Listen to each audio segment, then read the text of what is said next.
3, 2, 1. You ready? Listening to the Real Pineapple Podcast Network.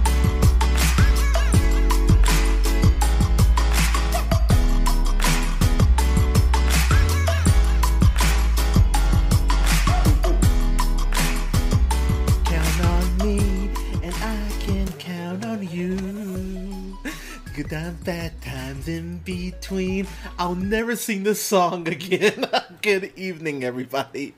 Thank you so much for listening. This is The Real Pineapple. This is your humble host, Hunter, here. And my quote singing, unquote, that you just heard there was from the 90s Babysitters Club, which I will be the first to admit I actually vaguely kind of remember. I don't even remember what network it was on. I feel like it was on Fox Saturday morning. I could be completely wrong on that, but that sounds right. But I am reviewing not the 90s Babysitters Club, thank God. I'm reviewing the Netflix reboot of it, which just came out this past Friday, July 3rd.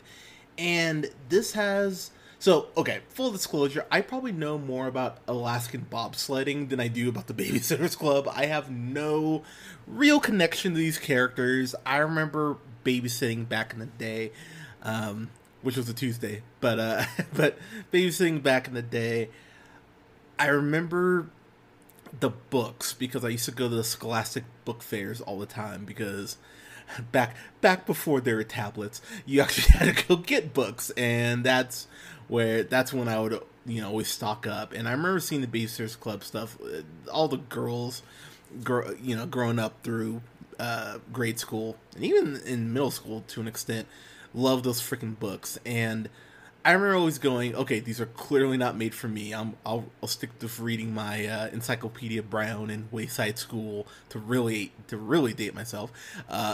But these always had a real strong following. Like what the Hardy Boys was to young boys, the Babysitters Club was to young girls.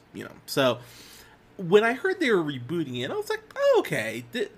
Considering the state of the world and that our president is a fucking moron, I figured, hey, it would be nice to watch something that's, light and fluffy and, the equivalent of marshmallow fluff in a Netflix series. And I gotta be honest, guys, the fact that I like this so much more than Black AF, it actually makes me hate Black AF more somehow, which is impressive considering I already fucking despise that show. But this is one of the biggest surprises I can remember in the last 3 years of me doing the podcast. This is something I think that's going to catch a lot of people off guard. It damn sure caught me off guard.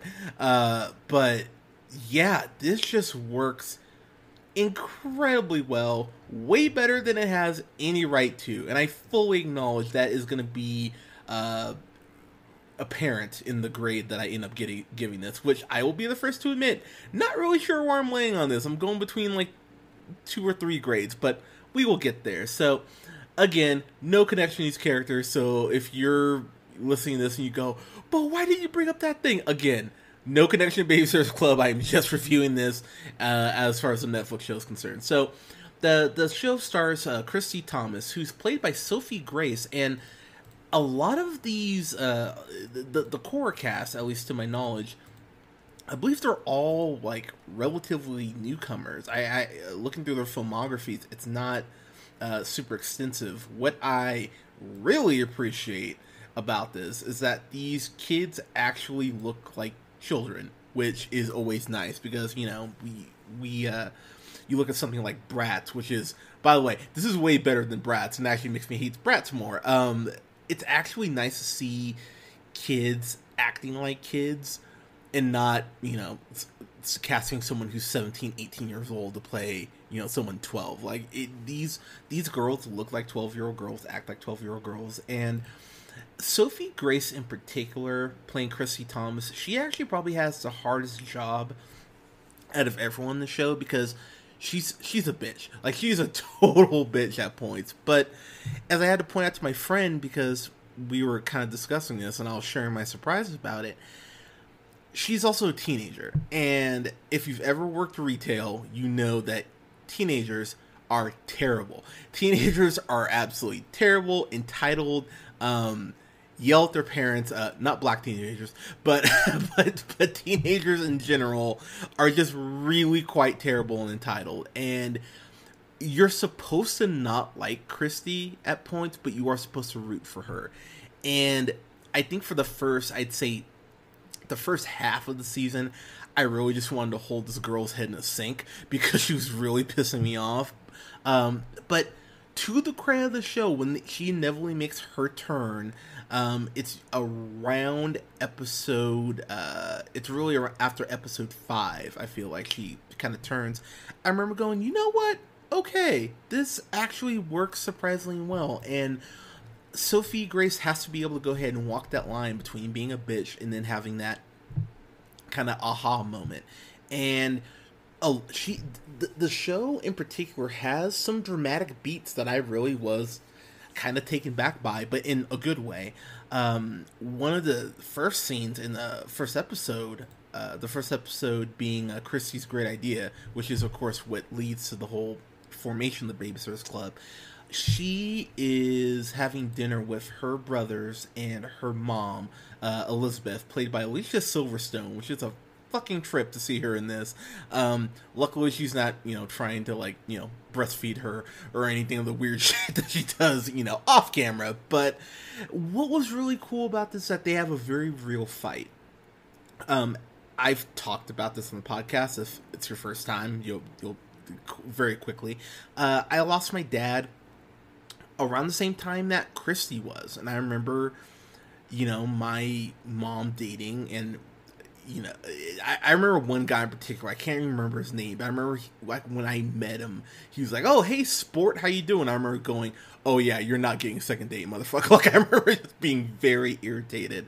But you do hit that point as a teenager where you go, okay, I want my parent, was my mom, my dad, whatever, I want them to be happy. And I love this line Christy drops in the first episode where she goes, "I want my mom to be happy, but I just want us to be enough," referring to her and her siblings. And unfortunately, she does learn the lesson that, if you're a teenager, if you're a child of divorce, that you learn that, yes, your parents are always going to put you first and foremost, but parents do have their own needs, not just, the gross ones.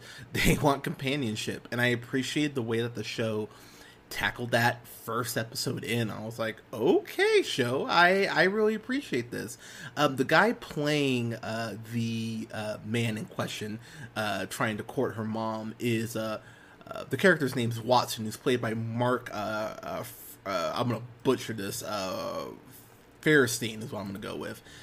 You've seen him in a couple things. You've seen him in What Women Want, Royal Pains. That was gonna bug the shit out of me because he had a face. I was like, why do I recognize him? Okay, there you go. And I gotta say, Mark does a great job in this, and him and Alicia Silverstone actually have some pretty good chemistry as the show develops, which I was like, okay, this is actually really cool. She Christy flat out calls Watson out for being like, oh, you expect us to go ahead and, you expect us to go ahead and kiss butt for the first rich guy you date. And it's a very brutal, like, oh, wow, girl, calm down. And Elizabeth, rightfully so, freaks the fuck out. And the show is interesting because Christy is going to grow up to be one of those women, I get in arguments with on Twitter, when I give Birds of Prey a B-. It's like, you just hate strong women, hee-haw, that bullshit. Like, she's going to grow up to be one of those. And if there is an irritating thing about this, she is very much that extreme feminist very early on. And honestly, though, at the same time, we need more feminists, honestly, anyway. But she is going to be that person where you will have to check her on occasion and go, look, like, this is not a sexist issue. This is just my opinion because of A, B, and C. And that is the thing I have to give this show the most credit for, is that Christy Claudia, who's played by Momona Tamada, Stacy, who's played by Shea Rudolph, and then Marianne, who's played by Malia Baker, and then I'm gonna butcher her name, but I'm gonna say Ixchotl Gomez, who plays Dawn, who shows up a couple episodes later on. Their chemistry is great together, but they all feel individualistic. Like they all have their thing.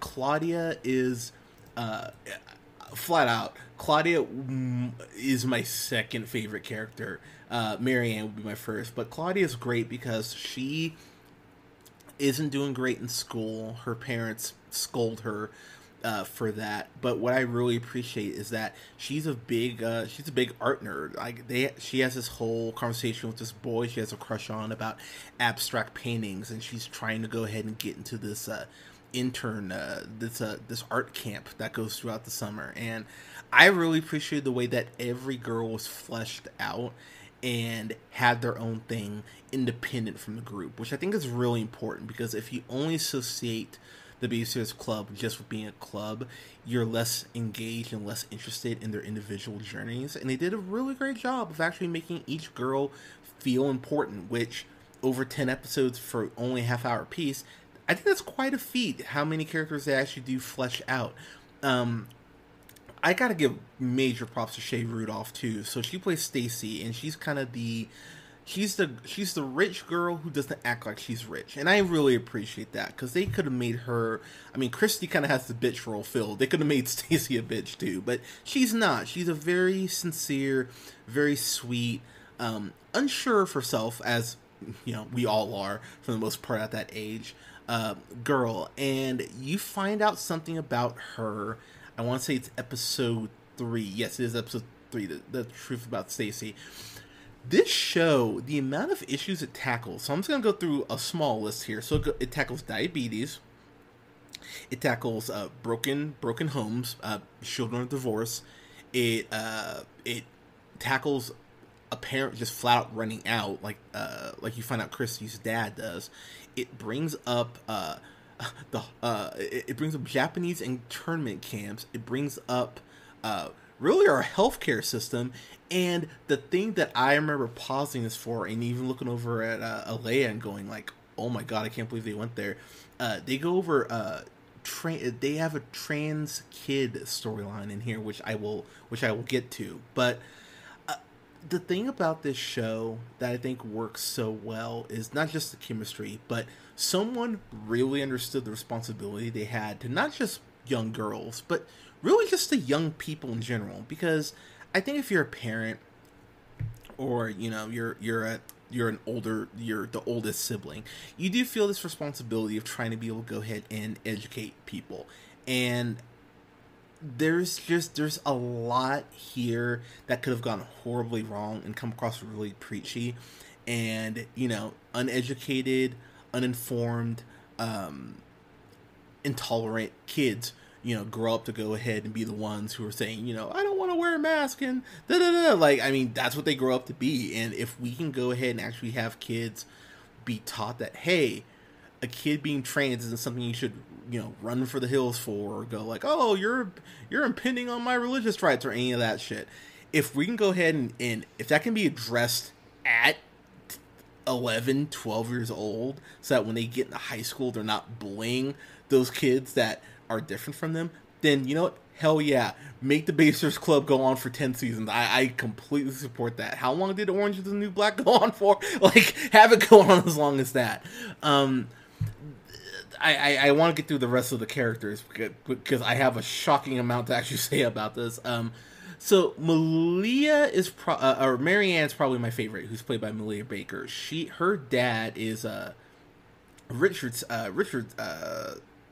Spire, who's played by Mark Evan Jackson, who you of course know as Kevin from Brooklyn Nine-Nine. Michonne from The Good Place, which I have not watched The Good Place yet. Everyone keeps yelling at me that I need to, and I will get to it, I promise. We will review it, I promise. But their relationship is so sweet, and forgive me, I can't remember. I believe the mom died. I don't believe they say what the mom died from, but he's going ahead and raising her by himself. And I appreciate the fact that there's an episode, I want to say it's episode 4. Yeah, it's episode 4, where he flat out tells her, like, look, raising you is a challenge, and I love you, but I don't always know what I'm doing. And he has a very adult conversation with her, and while part of her storyline, Marianne's storyline, is how fragile she's treated by her dad, I really did appreciate the fact that there's that point where he acquiesces to her and goes, look, I don't know what I'm doing, but I'm doing the best I can. There's some very adult conversations that occur in this show that are really going to catch people off guard, but I think it's a great thing. It talks about boys, as it would, teenagers, and probably my favorite episode, I think it's my favorite episode, would probably be episode 7 or episode 8. Episode 7 is Boy Crazy Stacy, where Marianne and Stacy go to the Jersey Shore, Lord knows why, for spring break, and Stacy develops this crush on this much older lifeguard, and they're supposed to be babysitting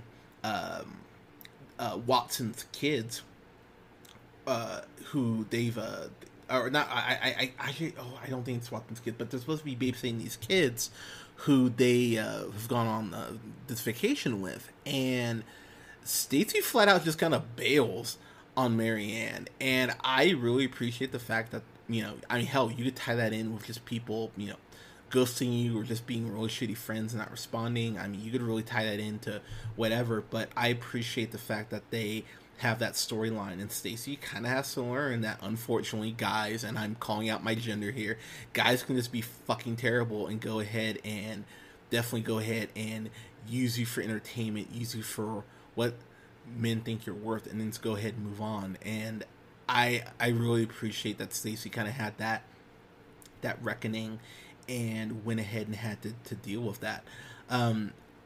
I want to move on to Claudia, because Claudia, I think, is the most, I don't want to say she's the most complex character, but I probably love her home life the most, because while her parents don't get a lot of character development, which is one of the few gripes I do have with the show, her grandma, who lives with them, I freaking love, and I'm gonna butcher her name, but I believe it's Takayo Fisher, who plays Mimi.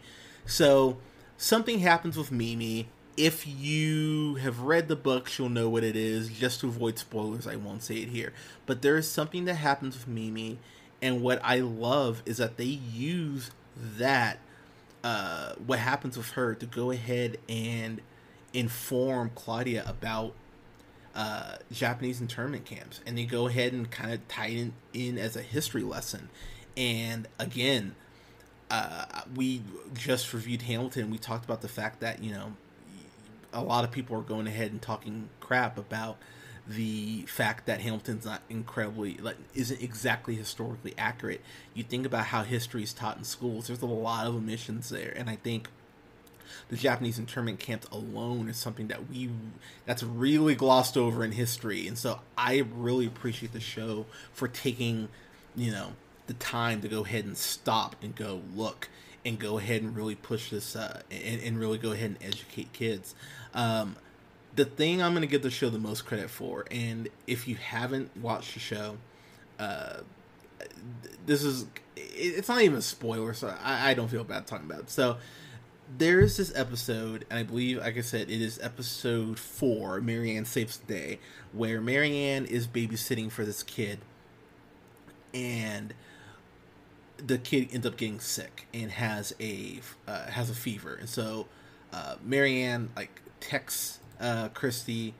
She's not answering her phone, tries to get in touch with her dad. He's not responding, so she's like, oh my god, I have to do this myself. And so when they go to the kid's room, you see this closet full of stuff on the left, and the kid in question goes, "Oh, this is where all my," and I'm paraphrasing, but this is where the kid goes, "Oh, well, this is where all my princess clothes are." And so I remember looking over at Leia and I went, oh my god, is that kid trans? Are they gonna go ahead and say that this is a trans kid? And they do. The show flat out goes that, and I'm trying to find the kid's name, and I cannot find it, but yeah, she flat out goes that, says that, she identifies as a girl. And so when Marianne goes ahead and takes her to the hospital, they're going ahead and calling the doctor and the nurse are saying, like, oh, how you doing, son? Like, you doing okay? You feeling all right, champ? Like, stuff like that. And Marianne, up until this point of the season, has been very timid, has been unsure of herself. And this moment in particular for me, I thought was one of the most gratifying and satisfying moments in the whole season. You find Marianne flat out goes up to the doctor and the nurse and goes, look, she is not a he. She identifies as a girl, and you need to go ahead and not have, this blue gown for her. You need to go ahead and find something more feminine for her. And the doctor's kind of like, oh, okay, shit. And I appreciate the hell out of that. And I got very emotional. I fully acknowledge this show made me cry at least 3 times. And if you told me back in 2019, in 2020, I'd be crying over a Netflix reboot of the Babysitters Club, I would have told you, you're full of crap, get away from me. But it's such an emotional scene. And it's so incredibly well done. And it could have come across preachy. There are multiple points where the show could have come across as preachy. Oh, you're pushing an agenda, blah, blah, blah, all the crap that intolerant people say. It really could have come across like that, and yet the show dodges those pitfalls every single time. To the point that I really think that kids are going to leave informed and feel like they learned something, which, again, go figure. I mean, a show's going to teach you a little bit about being... I'm not going to say woke, but, socially tolerant, and you're going to get entertained, then, I mean, hell yeah, what else could you possibly want? If there is a complaint, and I have a couple, Christy, as I mentioned, she used a battle axe for the first half of the season, to a point where I think it does get a little annoying how it seems like people are kind of acquiescing to her. I know I mentioned that the Babysitters Club itself goes ahead and calls each other out, which I love. There's a scene where Marianne got home late from babysitting, and so her dad goes ahead and grounds her. She was only 20 minutes late, but he goes, "You're grounded." So Marianne can't go ahead and babysit Watson Brewer's kids, and so Christy even goes, "Oh my God, could I just expect a little bit of professionalism? Like like what kind of dad would do that?" And and Marianne flat goes like, "What would you know about having a dad that's around?" And I remember going, "Oh shit, that's a deep cut." And they have a fight about it, and I remember going, you know what? Good. I am happy they are calling each other out on this shit, and they're not letting Chrissy just get away with everything. There's a lot of that in this show. There's some burns. I went, oh wow, okay. But not only does this show deal with trans youth, it deals with, as I mentioned, the Japanese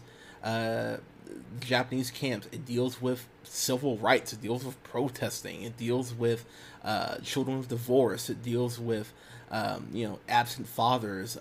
It deals with single fathers trying to go ahead and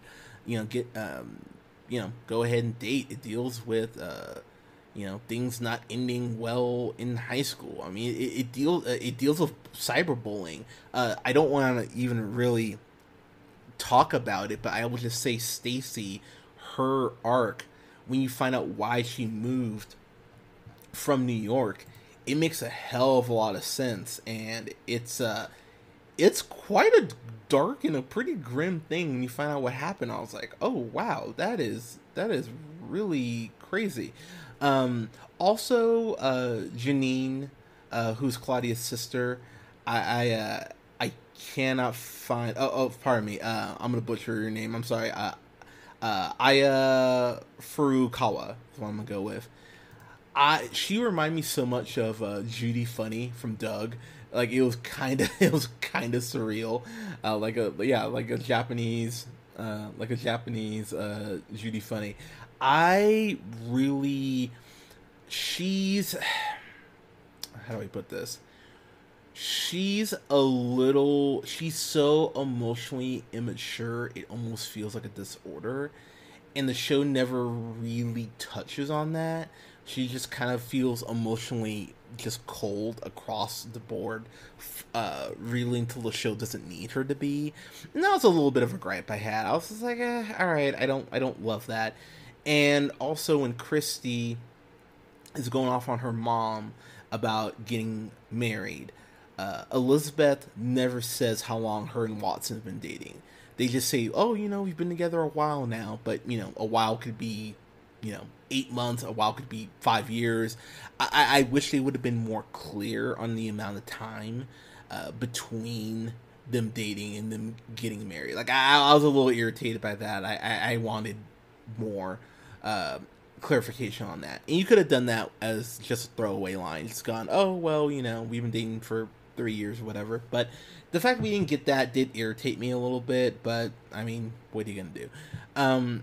I have more to say about this, but really, I don't want to spoil really anything else. I think Christie's Big Day is probably the best episode start to finish. That or Marianne Saves the Day. Like that's the thing. Every episode is solid. It really, I think, it's just going to be a preference for people on which ones they like more. I thought the finale, it's a two-parter, Hello Camp Moosehead Part 1 and Part 2. I was really getting mad at the camp counselors. I was really feeling emotion about how really quite terrible these camp counselors were being.